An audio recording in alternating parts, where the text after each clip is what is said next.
All the world's a stage, and the men and women merely players. Shakespeare wrote this in his play, As You Like It.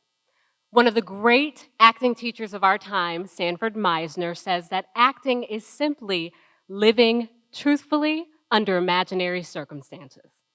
So, if we are all the main players and characters in the stories of our lives, how do we live truthfully? Especially if you are like me and you are just making things up constantly as you go along. How are you truthfully representing yourselves in every moment that you can? So, when we start acting, we are taught that in order to create believable, authentic characters, you have to examine your given circumstances, which are the world in which you live. What influences you, what you care about, what happens to you, around you, because of you, right? In order to examine these things, we ask ourselves a few questions. These questions help us to dive into the world, the character, the person that we are in public as well as in private.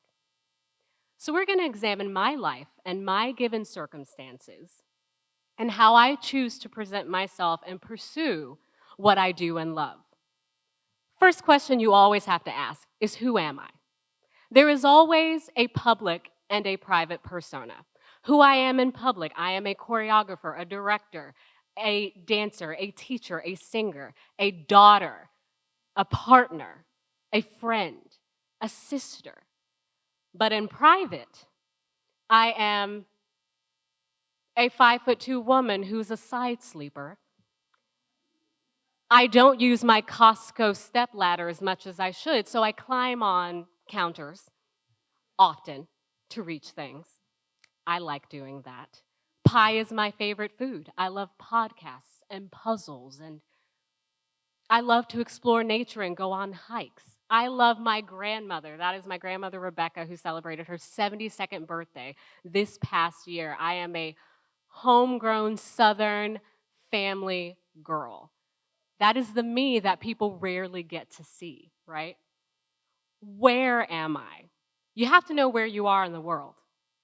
I am literally in this room and the Charleston Music Hall sharing this moment with all of you. I am in your presence and you are in mine. But I literally live in Charleston. I live in Mount Pleasant. I am in the middle of multiple rehearsals as I am directing a show at the College of Charleston right now. And I am also choreographing a show at Footlight Theater. So you can see me running back and forth between rehearsals. I am also in the classroom teaching at the Citadel, as well as throughout schools around Charleston teaching arts integration. So that is where I am. The next question is, when am I? What is going on in the world around me that influences who I am and what I do? We often don't think about what's happening in the world around us and how it influences our creative choices, right? So right now, I am living in a time when minority creatives are truly being recognized for their artistry and their contributions. Ava DuVernay can be the first Black woman to win a Sundance Award for directing. And if you don't know who she is, check out her films, they're incredible. Bong Joon-ho can win the Academy Award for Best Film. And it's a Korean film with subtitles, which is incredible, right? So that's the world that we live in right now. Why am I? What choices have I made that have brought me to this moment in time? We often, as people, like to skip over what got us to where we are, and we like to make excuses for that. But I know that because of my faith, my struggles with anxiety and depression, my curiosity and my courage to go out into the world and try new things. Because as a freelance artist, I got to think about my finances and money all the time, and will it support the life that I want to live? My family, my passion, the love that I share for what I do and the people I surround myself with.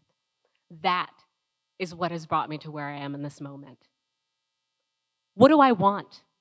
What do we want, right? That is what drives us in our lives. What I want is to live in a world where I get to influence the next generations of artists and audiences. I want arts integration to have a place in every single classroom to meet students' needs where they are on every level. I want Citadel cadets and everyone in this room to know and accept who they are and to be perfectly okay with that. And I want everyone, including myself, to simply do their best and believe, not just know, that your best is enough. And that is something that I struggle with, believing that I am enough in everything I do.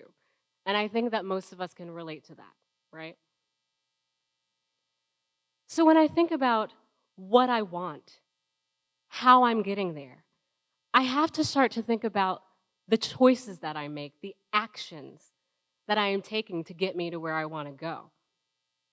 And when I think about the actions that I'm taking, I start to think about how every choice that I make adds up. What am I skipping over? Did I sleep too late? Did I miss that meeting? Did I say something to that person that I passed on the street that made their day or that hurt their feelings? Am I making choices that get me closer to my goals or further away from them? Can I look at life from different angles and different perspectives? Sometimes I got to turn things upside down. I got to get in the classroom, right? I am in the faces of students and teachers, influencing the next generations of audiences and artists, creating a legacy where the arts matter.